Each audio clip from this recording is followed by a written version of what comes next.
nije ispravno obaviti ovaj tavaf osim u šerijatski propisanom vremenu, oko koga postoji razilaženje među islamskim učenjacima.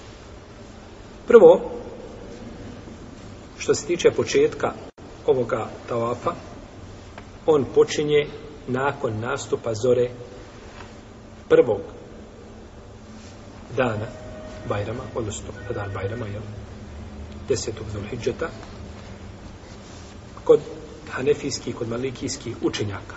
Dok kažu Šafije i Hanbelije, može od pola noći. Od pola noći, znači pred Bajram, i to je noć, 10. noć Zulhidžeta, noći Bajrama, može, kaže, ovi učenjaci kažu da se može tavafiti u tom vremenu. Što se tiče zadnjeg vremena, hanefijski učenjaci kažu da je to dani tešrika.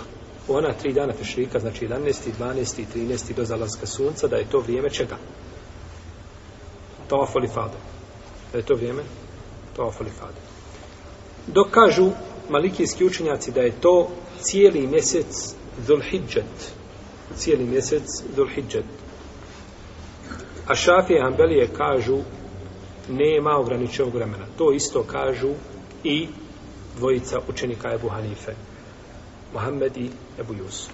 Kažu nije ograničeno. Šafijski i Hanbelijski učenjaci i Ebu Jusuf i Muhammed kažu nije ograničeno. Kada god da ga obaviš u životu, ispravno. Jer ga nije šerijet šta? Ograničio vremenski. I čovjek koji to obavi mimo dana tešrika i mimo Zulhidžeta i u bilo kom vremenu nije dužan da se iskupi zbog toga. Tako kažu ovi učenjaci. To bi znači bio džumhur, stav džumhura ili većine islamskih učenjaka, zato što Hanefije i Malikije imaju podijeljena mišljenja. Hanefije kažu u prva 3 dana samo, dok Malikije kažu u mjesecu Zulhidžetu.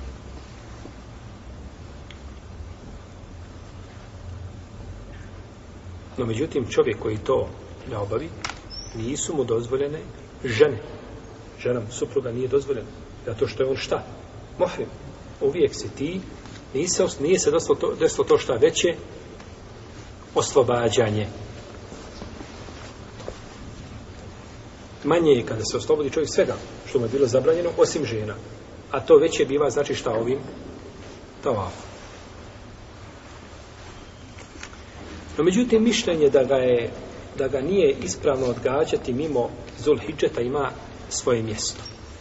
Zato što je Zulhidžet, to je mjesec hadžar, tako.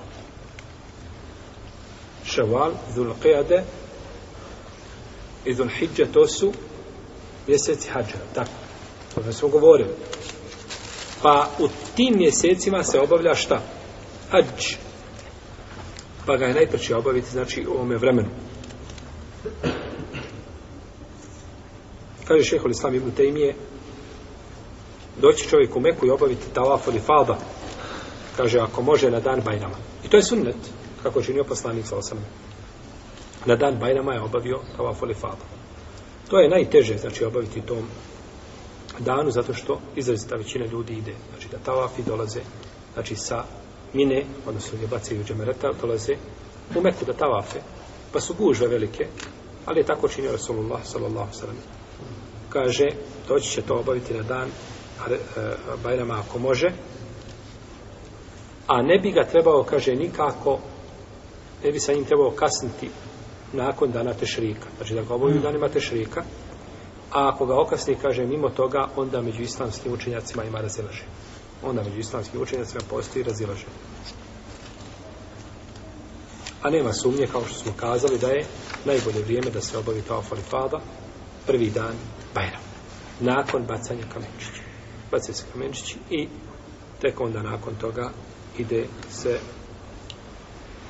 na tavaf.